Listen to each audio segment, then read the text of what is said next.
Captain Jake Morrison stood on the bridge of the UES Harbinger, watching the stars through the main view screen.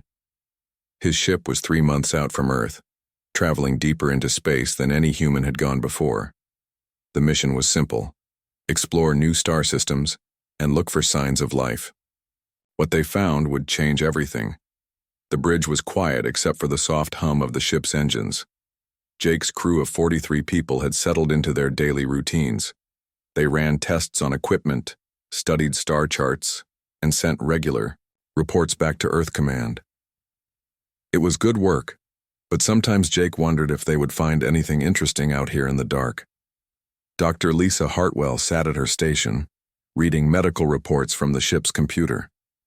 She was the chief medical officer and had volunteered for this mission because she wanted to study alien life forms. So far, they had found only empty planets and dead moons. Lisa hoped that would change soon. Kevin Palmer worked at the navigation station, checking their course for the 10th time that day. He was young but skilled, and Jake trusted him to keep the ship on the right path. Next to him, Amy Rodriguez monitored the communications array, listening for any signals from space. She had been doing this job for 2 years and had never heard anything except static and background noise. That changed at 14:30 ship time. Amy's equipment started beeping loudly. She stared at her screen in shock. "Captain, I'm picking up something." Jake walked over to her station. "What kind of something?"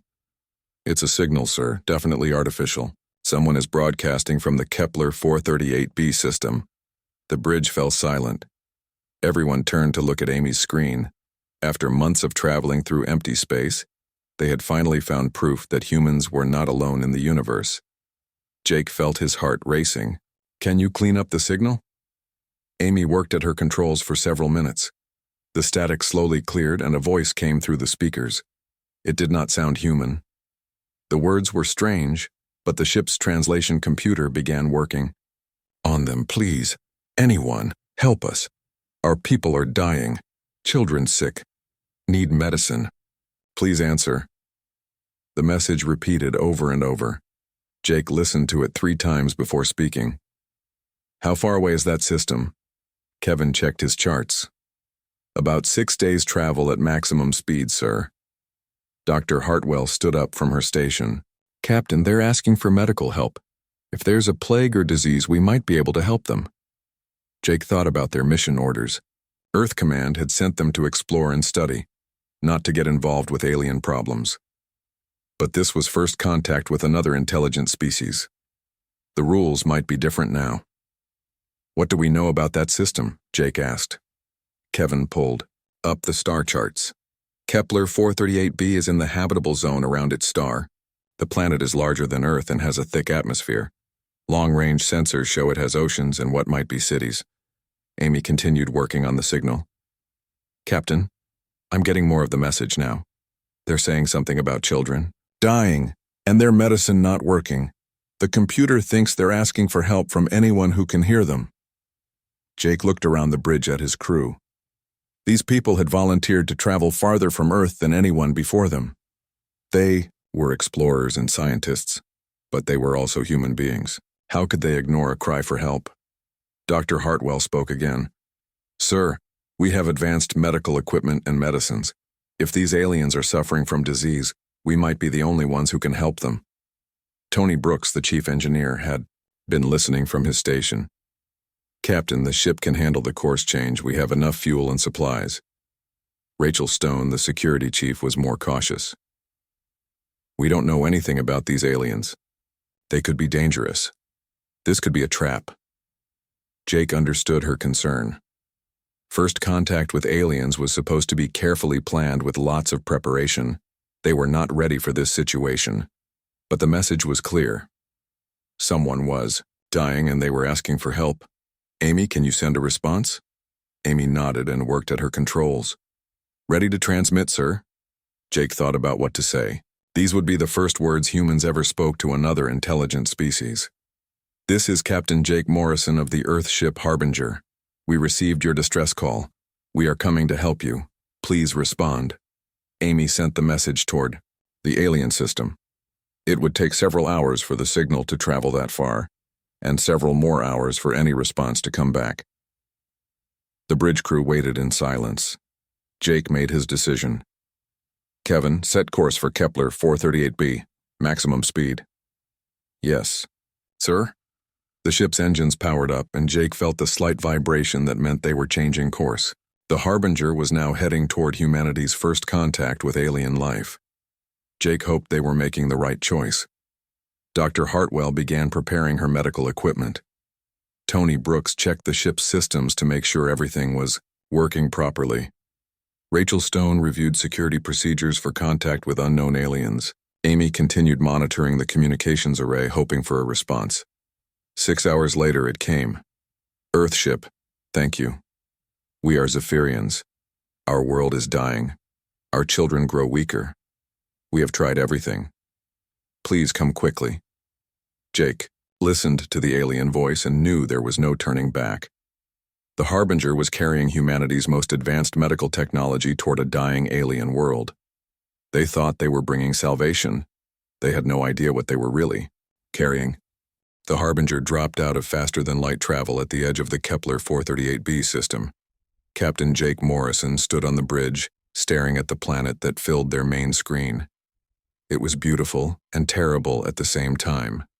The world was larger than Earth, with swirling clouds of green and purple gas in its atmosphere. Lightning storms flashed across the surface constantly. The oceans were a dark red color, and the land masses glowed with an orange light that hurt to look at directly. Kevin Palmer checked his instruments and frowned. Captain, the radiation levels around this planet are extremely high. The atmospheric pressure is 3 times what we have on Earth. The gravity is twice as strong. Dr. Lisa Hartwell looked at her medical scanners. The air is full of toxic gases, sulfur compounds, methane, and things I can't even identify. No human could survive on that surface without a full environmental suit. Jake felt a chill run down his spine. How could anything live on such a hostile world? Are you sure there's life down there? Amy Rodriguez was monitoring communications. I'm still receiving their signals, sir. They're definitely coming from the planet's surface. The computer shows large structures underground, maybe cities. Tony Brooks studied the engineering data. Sir, this planet shouldn't be able to support life at all. The conditions are worse than anything we've ever seen. It's like the whole world is trying to kill everything on it. Rachel Stone checked the security sensors. I'm not detecting any ships or satellites around the planet. If these aliens have space travel, they're not using it right now. Jake made his decision. Prepare a landing shuttle. Full environmental gear for everyone. We'll take a small team down to make contact. Dr. Hartwell packed her medical equipment while Tony Brooks loaded supply containers into the shuttle. Rachel Stone checked weapons and security gear, though she hoped they wouldn't need them. Amy Rodriguez set up portable communication equipment to stay in contact with the ship. The shuttle ride through the planet's atmosphere was rough. The thick air and strong winds shook the small craft badly. Lightning struck their shields twice, and Kevin had to fight the controls to keep them steady. They landed near what their sensors showed was the largest underground structure. The shuttle's computers immediately started warning them about the dangerous conditions outside. The air was poison, the ground was radioactive, and the temperature was hot enough to cook meat. Jake and his team put on their environmental suits and stepped outside. The gravity was so strong that walking felt like carrying a heavy pack. The ground under their feet was covered with crystals that glowed with their own light. Stay close together, Jake ordered. Don't touch anything we don't understand. They found an entrance to the underground city carved into a hillside. The opening was huge, big enough for their shuttle to fly through. Strange symbols were carved around the entrance, glowing with the same light as the crystals. As they walked into the tunnel, Amy's equipment picked up movement ahead. Something's coming toward us, she reported. The first Zephyrian they saw was 3 times taller than a human. Its body was made of living crystal that shifted colors as it moved. It had no face that humans could recognize, but somehow it seemed to be looking at them. The alien spoke, and their translation equipment worked to understand its words. Earth beings, you came. We hoped but did not believe. Jake stepped forward, carefully. We received your distress call. We're here to help if we can. The Zephyrian made a sound that might have been relief. I am keeper of the deep halls. Come, see what kills us. The alien led them deeper into the underground city. Jake was amazed by what he saw. The tunnels were carved from solid rock and lined with the same glowing crystals. The walls were covered with patterns that seemed to move in the light. They passed other Zephyrians, and Jake noticed something disturbing. The adults were tall and strong-looking, but the younger ones seemed smaller and dimmer. Some of the smallest ones barely glowed at all. The keeper brought them to a large chamber filled with what looked like sick aliens. Dr. Hartwell immediately started scanning them with her medical equipment. Captain, she whispered, these aren't sick in the way we understand. It's like their bodies are breaking down at the genetic level. The young ones are being born weaker with each generation. The keeper seemed to understand her words. Yes, our children fade. Each generation survives. Less of our world's anger. Soon, none will be strong enough to live here. Tony Brooks was studying the chamber with his engineering equipment. Captain, the radiation levels in here are still incredibly high. The air is still toxic. How do they survive this at all? Jake was beginning to understand something important. This isn't just their world being hostile. They evolved here. They're supposed to be able to live in these conditions. The keeper made another sound. Yes, for many thousands of generations we grew strong in the deep places. But now our world grows angrier. The storms are stronger. The ground burns hotter. The air becomes more poison. We cannot change fast enough. Dr. Hartwell continued her scans. The data she was collecting was incredible. These aliens had evolved to survive conditions that would kill most life forms instantly. But something was going wrong with their evolution. Rachel Stone noticed something else. Captain, look at how they're reacting to us. The Zephyrians in the chamber were all staring at the humans.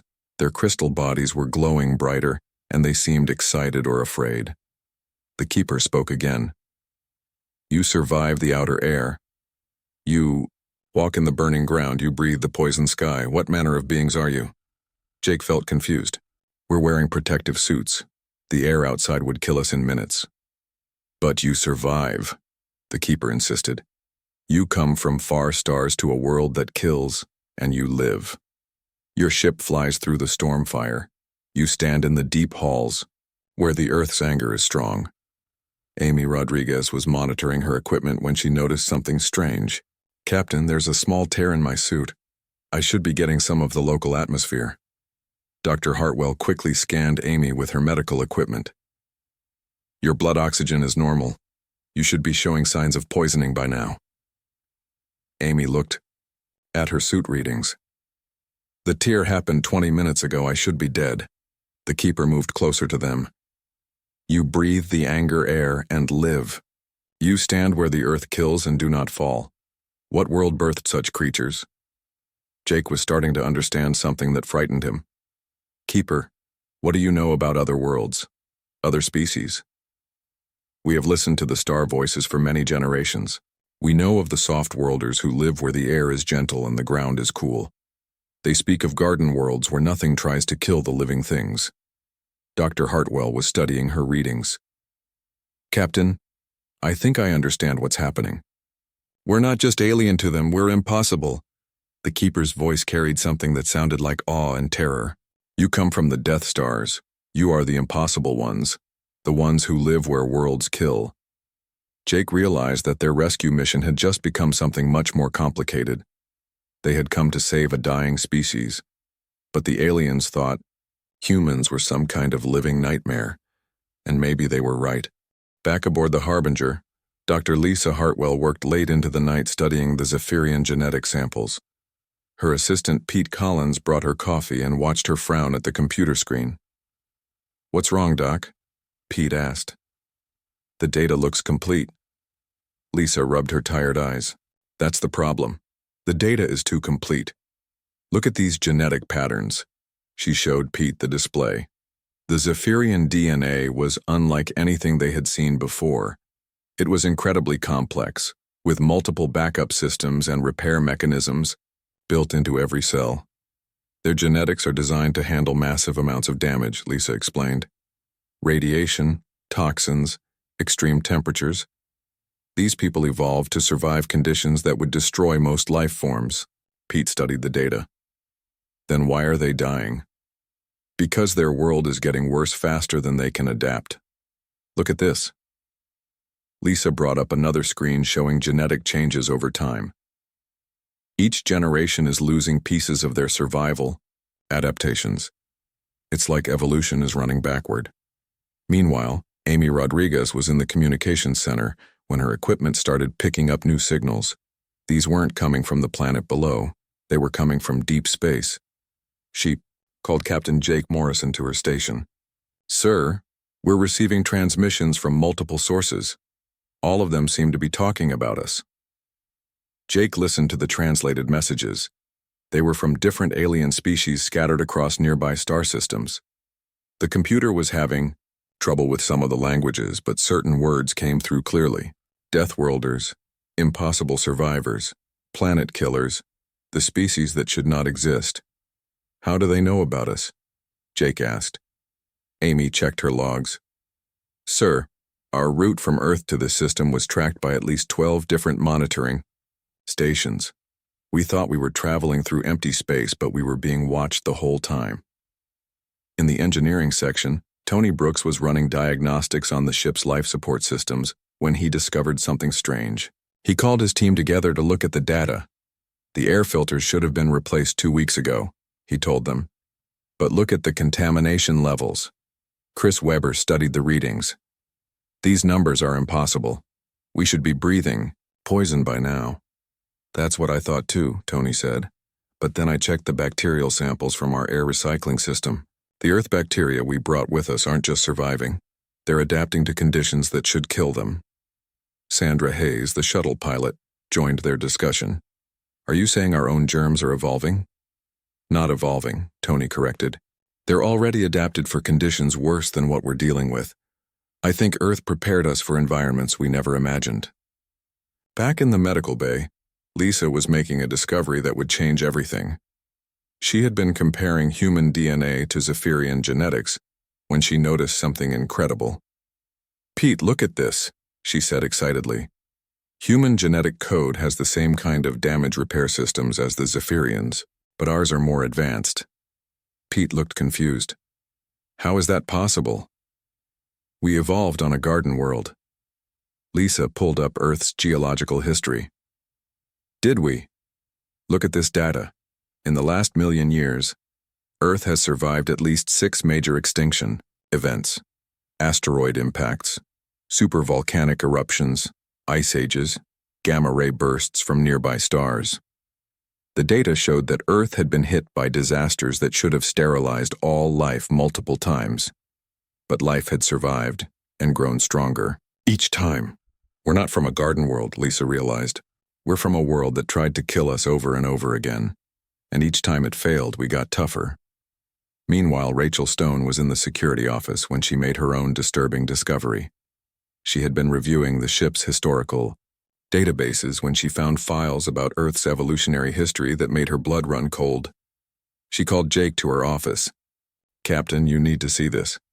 I've been looking at our planet's history and there's something we were never told." She showed him records of mass extinctions, climate disasters, and cosmic events that had struck Earth. "Sir, according to this data, Earth should be a dead rock. No planet should be able to support life after taking this much punishment." Jake studied the files. "But life did survive. We survived." "Not just survived," Rachel said grimly. "We thrived.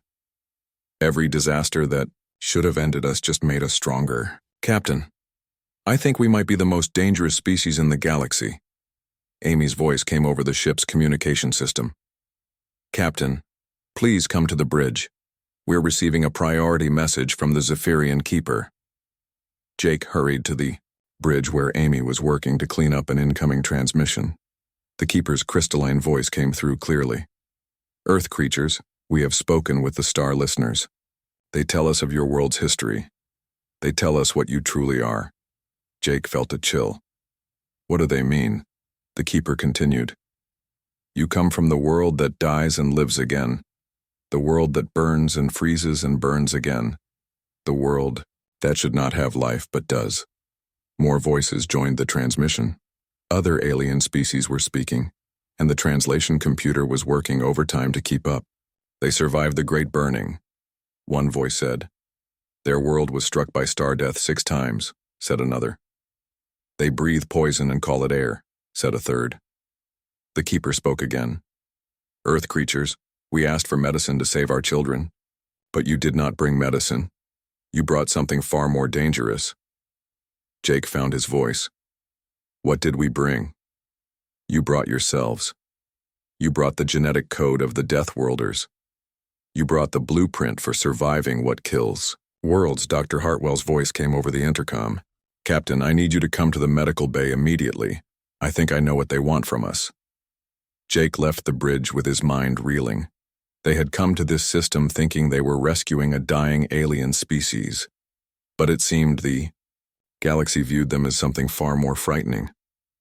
As he walked through the ship's corridors, Jake noticed something he had missed before. The air felt different, cleaner somehow. Even with their life support systems running overtime, the ship felt more alive than when they had left Earth. When he reached the medical bay, Lisa was waiting with data that would change his understanding of everything. Captain, she said quietly, I know what we really brought to the Zephyrians, and I know why the galaxy is afraid of us. She showed him the genetic comparison between humans and aliens. We didn't bring them medicine. We brought them evolution. We brought them the ability to survive what kills worlds. Jake stared at the data. Are you saying we can save them? I'm saying we can make them like us, but if we do that, we won't be saving them. We'll be creating more Deathworlders. Outside the ship, alien fleets were beginning to gather in the darkness between stars. Word was spreading across the galaxy about the humans and what they represented. The species that survived the impossible had just announced their existence to the universe, and the universe was deciding what to do about them. Dr. Lisa Hartwell stared at her computer screen in shock. The genetic tests she had been running for 3 days were showing results that seemed impossible. She called Pete Collins over to check her work. Pete, look at these compatibility tests between human and Zephyrian DNA. Pete studied the data carefully. Doc, this says our genetic material is not only compatible with theirs, it can actually repair their damaged sequences. Lisa nodded grimly. The Zephyrians are losing their ability to survive on their world because their repair genes are breaking down. But human DNA has the same repair systems, only stronger. How much stronger? Lisa pulled up the comparison charts. Our genes have survived disasters that would have destroyed the Zephyrians completely. We carry genetic memories of surviving asteroid impacts, ice ages, volcanic winters, and radiation storms. Meanwhile, Chris Webber was in the engineering bay, making his own disturbing discovery. He had been studying samples from the ship's air recycling system when he found something that shouldn't exist. He called Tony Brooks over to his workstation. Tony, remember those Earth bacteria we brought with us? Yeah, they should have died weeks ago in these conditions. Chris showed him the microscope display. Not only are they still alive, they're changing. Look at this bacterial sample from yesterday and compare it to today's sample. Tony looked at both images. The bacteria from today were different, stronger, more complex. They're adapting to the ship's environment in real time. It gets worse, Chris said. I found traces of these adapted bacteria in the air filters, the water recycling system, even in the food storage areas. Our microorganisms are taking over the ship's ecosystem. Sandra Hayes was in the shuttle bay when she made her own frightening discovery. She had been running maintenance on the shuttle they used to land on the alien world when she noticed something wrong with the environmental suits. She called Rachel Stone to come look at the equipment. Rachel, check out these suit readings from our trip to the planet's surface. Rachel examined the data logs. These show massive breaches in all our suits. We should have been breathing poison gas for hours. That's what I thought too, Sandra said. But look at the medical logs. None of us showed any signs of poisoning. Rachel felt a chill run down her spine. Are you saying we survived on that planet without protection? I'm saying we were protected by something else. Something inside us. Back in the medical bay, Lisa was conducting her most important test yet. She had taken samples of human blood, skin, and hair, and was exposing them to the same conditions that were killing the Zephyrians. The results were terrifying.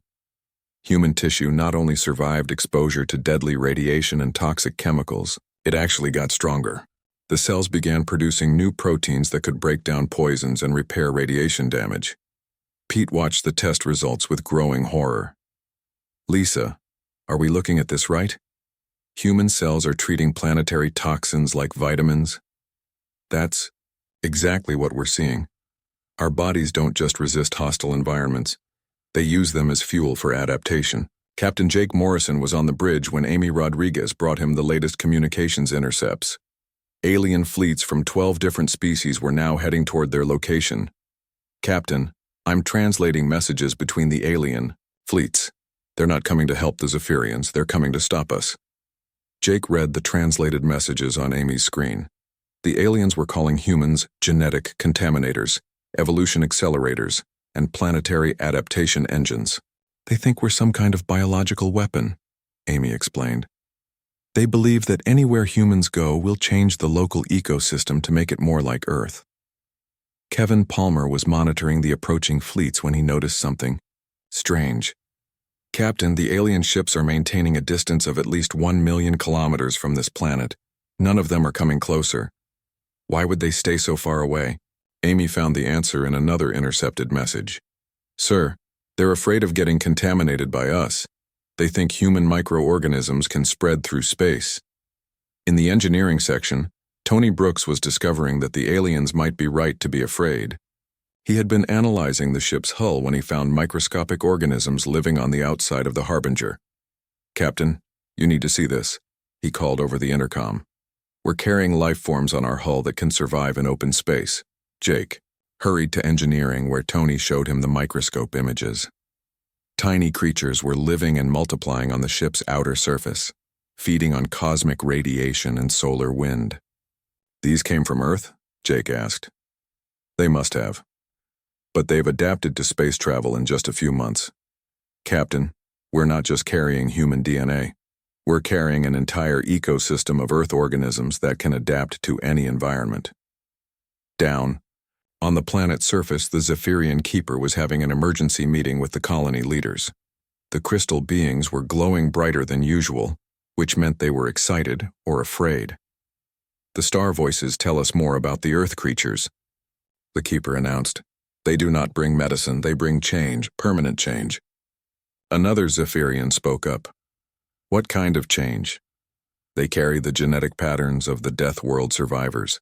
If we accept their help, our children will become like them.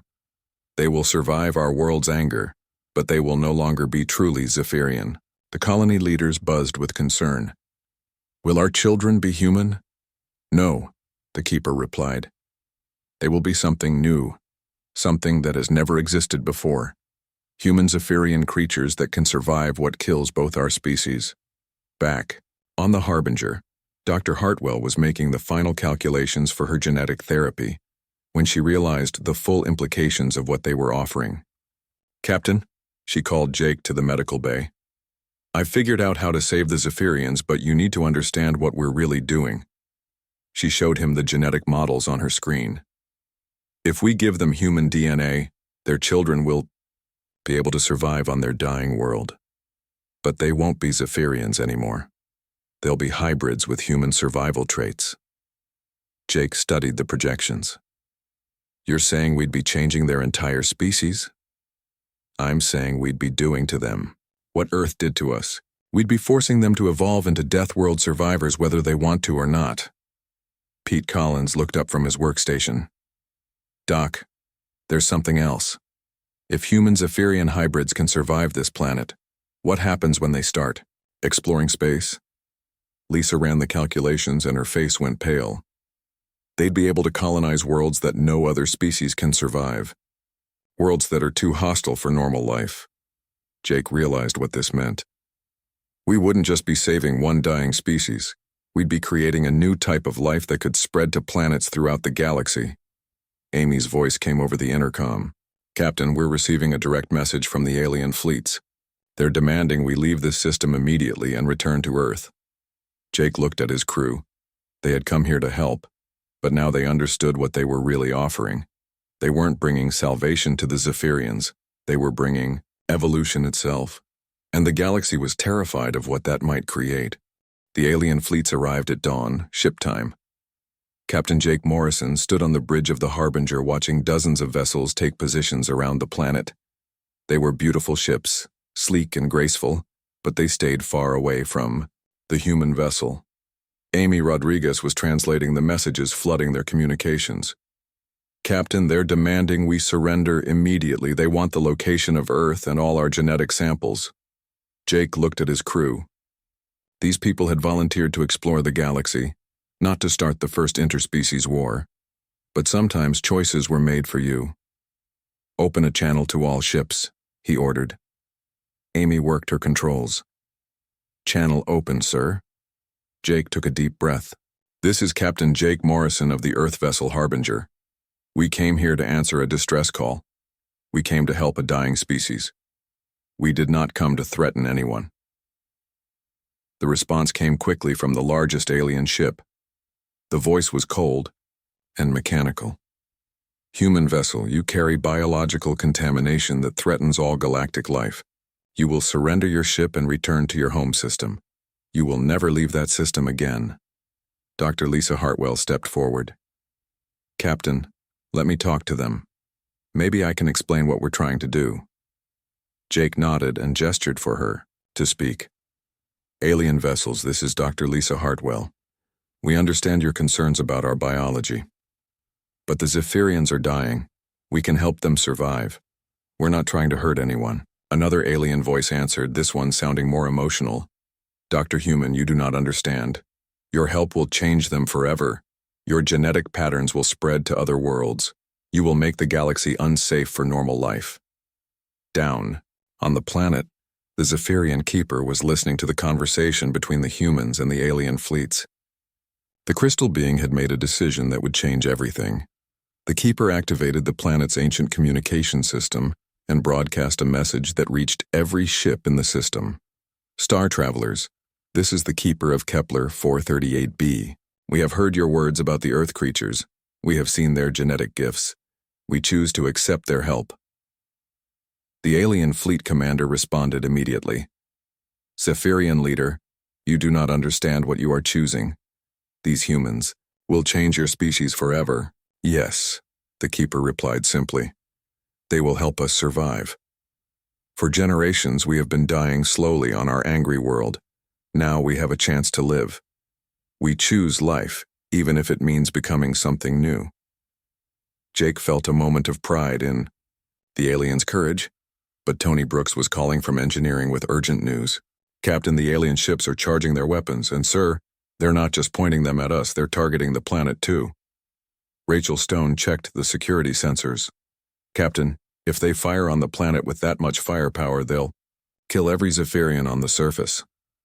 Jake realized the horrible truth. The aliens weren't just trying to stop humans from helping. They were willing to commit genocide to prevent human genetic material from spreading. Amy, send a message to Earth Command. Tell them what's happening here. Tell them the galaxy sees us as a threat. Amy worked quickly. Message sent, sir, but it will take months to reach Earth. The alien fleet commander spoke again. Human vessel, you have 1 hour to surrender. If you refuse, we will destroy your ship and sterilize the planet below. Jake looked around the bridge at his crew. These were good people who had volunteered to explore the unknown. Now they were facing a choice that would define humanity's place in the galaxy. Chris Webber's voice came over the intercom from engineering. Captain, I'm reading massive power buildup in the alien weapons. But sir, there's something else. The ship's hull is showing some kind of adaptive response to their targeting scanners. Dr. Hartwell was monitoring her medical equipment when she noticed something incredible. Captain, look at this. The crew's vital signs are changing. We're all showing increased adrenaline, but also something else. Our cellular repair systems are activating. Pete Collins was studying the readings. It's like our bodies know we're in danger and they're preparing for damage. Sandra Hayes was in the shuttle bay when she made a discovery that would change the battle. Captain, the shuttle we used to visit the planet is showing strange readings. The hull material is different now, stronger. Jake realized what was happening. The ship is adapting, we're adapting, just like everything else from Earth. The hour passed quickly. Jake spent the time making sure his crew was ready for whatever came next. They couldn't outrun the alien fleet, and they couldn't outfight them with superior technology. But maybe they didn't need to. When the alien weapons fired, something impossible happened. The Harbinger's hull didn't just resist the energy beams. It absorbed them and grew stronger. The ship's adaptive systems, influenced by human biology, were learning from the attack. "Damage report," Jake called. Tony Brooks sounded amazed. "No damage, sir. The hull is actually stronger than before. It's like the ship learned how to defend itself." The alien fleet commander's voice was filled with shock. "Impossible. No ship can survive concentrated fire from 12 battle cruisers." Jake activated the ship's communication system. "Alien vessels, we didn't come here to fight, but if you try to destroy us for offering help, you'll learn something important about Deathworlders." He paused, thinking about Earth and all the disasters. His planet had survived. "We don't just survive what tries to kill us, we get stronger from it." The Harbinger's weapons systems came online, but they weren't the same weapons that had left Earth.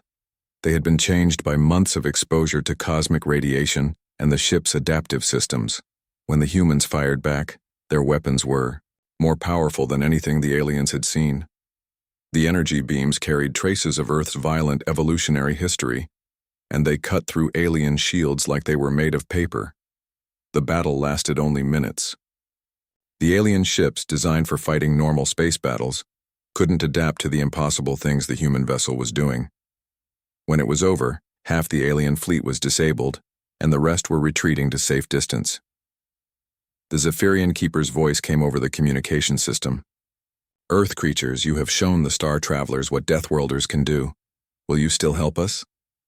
Jake looked at Dr. Hartwell, who nodded. "Yes, Keeper.